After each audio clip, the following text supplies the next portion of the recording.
எனக்கு ரொம்ப நாளா ஒரு சந்தேகங்க. பனைமரம் மட்டும் நம்மளுடைய நாட்டுல கடந்த காலத்துல இல்லாம இருந்துருந்துச்சுன்னு வச்சுக்கோங்களேன், நம்மளுடைய முன்னோர்கள் எப்படி எழுதியிருப்பாங்க?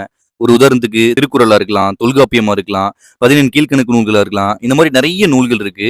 இந்த நூல்கள்லாம் நம்முடைய முன்னோர்கள் பனைமரம் மட்டும் இல்லாமலே இருந்துருந்துச்சுன்னு வச்சுக்கோங்களேன், எப்படி எழுதியிருப்பாங்க? அப்படிங்கிற ஒரு சந்தேகம் எனக்கு ரொம்ப நாளா இருந்துட்டு இருந்துச்சு. நான் ChatGPT தேடி பார்த்தேன். பக்கத்து நாட்டுல எப்படி எழுதுனாங்க அப்படின்னு சொல்லிட்டு கேட்டேன். அது எனக்கு குடுத்த பதில் என்னன்னா, யூரோப்ல ஒரு மாரி எழுதுறாங்கங்க. எப்படி அப்படின்னா, விலங்குகள் இருக்கு பார்த்தீங்களா? ஒரு உதாரணத்துக்கு ஆடு எடுத்துக்கலாம். ஆட்டினுடைய தோல எடுத்து அதுல எழுதியிருக்காங்க. அடுத்து எஜிப்ட் எடுத்துட்டோம்னா, அவங்க ஒரு தாவரத்தினுடைய தண்டு பகுதிய பேப்பர் மாரி செஞ்சு அதுல எழுதியிருக்காங்க.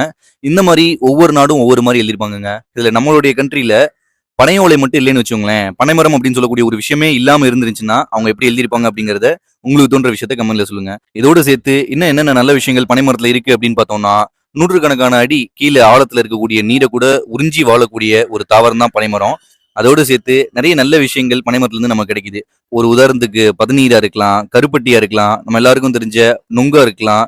அண்ட் அதோட சேர்த்து எல்லாத்தையும் விட ரொம்ப முக்கியமான பனை ஓலை. இந்த ஓலையில தான் நம்முடைய மூதாதையர்கள் திருக்குறள், 14 கீழ்க்கணக்கு நூல்கள், ரொம்ப முக்கியமா தொல்காப்பியம் போன்ற முக்கியமான விஷயங்கள்லாம் எழுதியிருக்காங்க. ஸோ பனைமரத்தை பத்தி உங்களுடைய கருத்து என்ன அப்படிங்கிறத கமெண்ட்ல சொல்லுங்க. இந்த வீடியோ உங்களுக்கு பிடிச்சிருந்துச்சுன்னா லைக் பண்ணுங்க, ஷேர் பண்ணுங்க, நம்ம சேனலை சப்ஸ்கிரைப் பண்ணுங்க.